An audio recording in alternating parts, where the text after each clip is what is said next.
Hey guys and girls, welcome back to the History of Money series, where we delve deep into where money came from, how it's progressed, and radically changed global society since its creation, and some ideas on where it's ultimately going.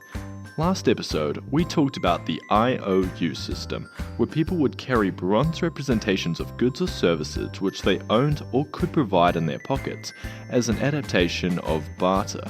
However, the problem with this is that the representations were kinda pointy, so if you reach into your pocket, you might end up getting stabbed. The other problem is that you couldn't guarantee that there was anything actually backing the representations, i.e. you couldn't guarantee that the person actually had what the representation says they have, which means you could be giving away your goods or time for something the person has no intention to give you. That's enough of an introduction. My name is Jake Owens, and this is Millionaire Mindset Hub.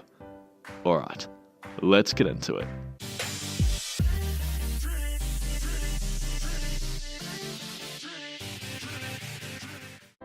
If you go 2 videos back when we talked about barter, there are 2 big problems with the system. The biggest problem is that there is no standardized value. The fact that 60 carats to one person may be worth 2 sheep, but to the person right next to them, 60 carats could be worth 4 sheep. This is because barter revolves around the needs of the individual, rather than the agreed amount from a community of people. The other big problem with barter is that it is very difficult to carry all of the goods that you want to trade on the market. I mean, could you imagine carrying 200 carats so that you could trade them for what you need? The representations that we discussed in the last video solved the second of the 2 barter problems. It suddenly became very easy to go to the market because all you'd need to do is carry the bronze representations rather than the actual goods that you wanted to trade, which could simply fit in one of your pockets. We see the first standardized government currency, which was a coin made from electrum, a mixture of gold and silver that occurs naturally, come out under King Elias's reign in Lydia, which is now a part of Turkey, in 600 BC. This completely solved the biggest issue of the representations that we mentioned earlier and the biggest problem with barter.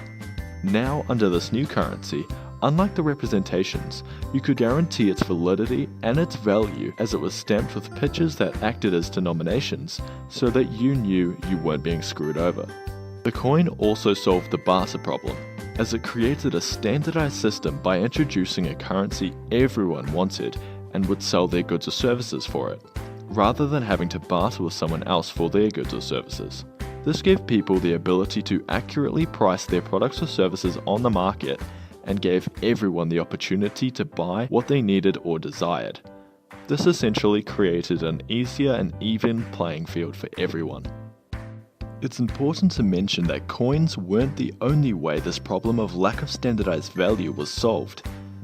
In 618 AD, the Chinese began using notes, which themselves didn't hold any value, however were backed by gold, which gave them their value. Just a fun fact for you. You know how all of the United States bills say, "In God we trust"? Well, at the time, the Chinese bills inscribed, "All counterfeiters will be decapitated."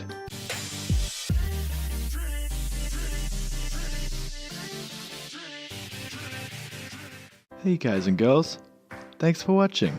In the next video, we're going to talk about the first bank and why they were originally created.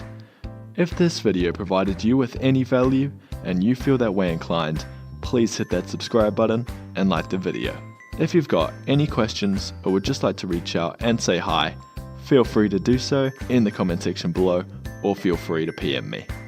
Again, thanks a ton for watching, and I'll see you guys in the next episode. Cheers.